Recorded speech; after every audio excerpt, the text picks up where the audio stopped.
अभिलाषा कृष्ण कृपा चैनल में आप सभी का स्वागत है। रामायण से जुड़े प्रसंग में आज का शीर्षक है खर दूषण वध।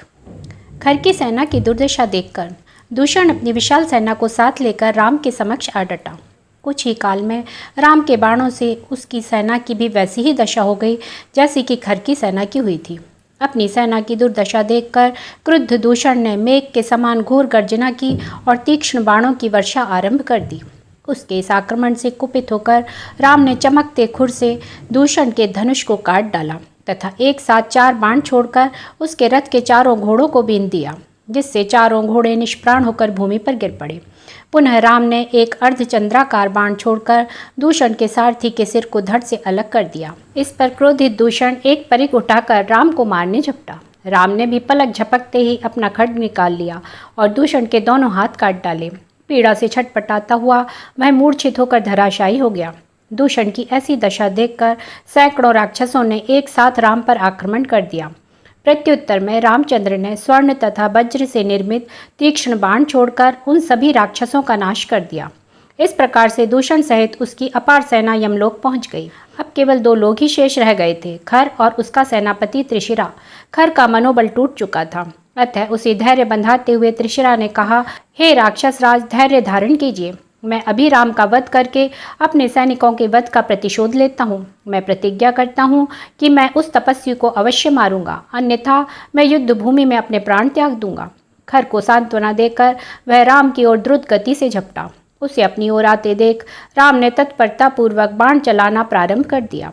राम के बाणों से त्रिशिरा के सारथी, घोड़े तथा ध्वजा कट गए। रथ तथा सारथी विहीन सेनापति हाथ में गदा लेकर राम की ओर दौड़ा, किंतु पराक्रमी राम ने उसे अपने निकट पहुंचने के पहले ही तीक्ष्ण बाण छोड़ा, जो उसके कवच को चीर कर हृदय तक पहुंच गया। हृदय में बाण लगते ही त्रिशिरा हत प्राण होकर भूमि पर गिर गया।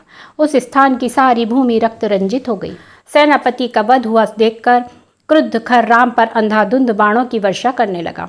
उसके बाण वायुमंडल में सभी दिशाओं में फैल गए। इस पर राम ने अग्नि बाणों की बौछार करना आरंभ कर दिया और भी क्रुद्ध होकर खर ने एक बाण से रामचंद्र के धनुष को काट दिया। खर के इस अद्भुत पराक्रम को देखकर यक्ष, गंधर्व आदि भी आश्चर्यचकित रह गए, किंतु अदम्य योद्धा राम तनिक भी विचलित नहीं हुए।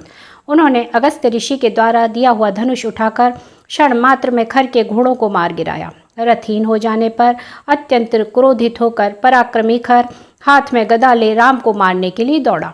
उसे अपनी ओर आता देख राघव बोले, हे राक्षस राज, यदि संपूर्ण ब्रह्मांड का स्वामी भी निर्दोषों तथा सज्जनों को दुख देता है तो उसे अंत में अपने पापों का फल भोगना ही पड़ता है।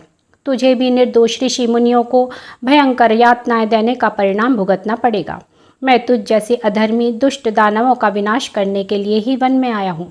अब तेरा भी अंतिम समय आ पहुँचा है। अब किसी भांति तू बच नहीं सकता।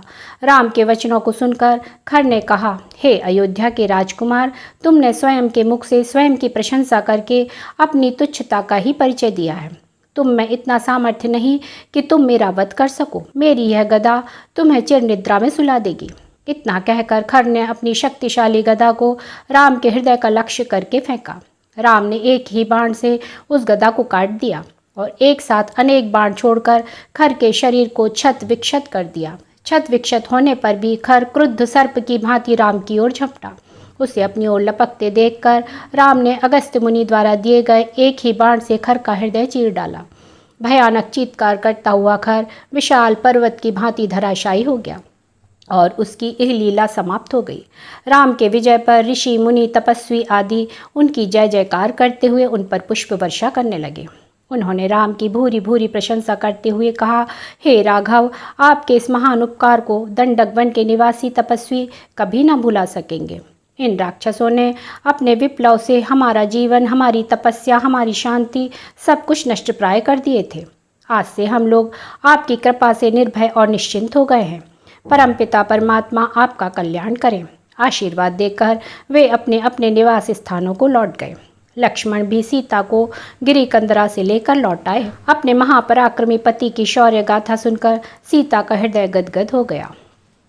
खर दूषण का वध हो जाने पर खर के एक अकंपन नामक सैनिक ने, जिसने किसी प्रकार से भागकर अपने प्राण बचा लिए थे, लंका में जाकर रावण को खर की सेना के नष्ट हो जाने की सूचना दी। रावण के समक्ष जाकर वह हाथ जोड़कर बोला, हे लंकेश, दंडकारण्य स्थित आपके जन्म स्थान में रहने वाले आपके भाई खर और दूषण तथा उनके 14 सहस्त्र सैनिकों का वध हो चुका है। किसी प्रकार से अपने प्राण बचाकर मैं आपको सूचना देने के लिए आया हूँ।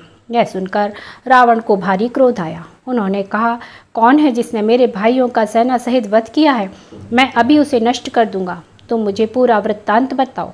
अकम्पन ने कहा, हे लंकापति, अयोध्या के राजकुमार राम ने अपने पराक्रम से अकेले ही सभी राक्षस वीरों को मृत्यु के घाट उतार दिया है। इस समाचार को सुनकर रावण को आश्चर्य हुआ और उसने पूछा, खर को मारने के लिए क्या देवताओं ने राम की सहायता की है? अकम्पन ने उत्तर दिया, नहीं प्रभु, देवताओं से राम को किसी प्रकार की सहायता नहीं मिली है। ऐसा उसने अकेले ही किया है। वास्तव में राम तेजस्वी, शक्तिमान और युद्ध विद्या में पारंगत योद्धा हैं। खर जैसे रणबांकुरे, जिसकी एक गर्जना से सारे देवता कांप जाते थे, को उनकी शक्तिशाली सेना सहित उसने खेल ही खेल में समाप्त कर दिया। उसका रण कौशल देखकर मुझे प्रतीत होता है कि आप अपनी संपूर्ण सेना के साथ युद्ध करके भी उसे परास्त नहीं कर सकेंगे। मेरे विचार से उस पर विजय पाने का एक ही उपाय है।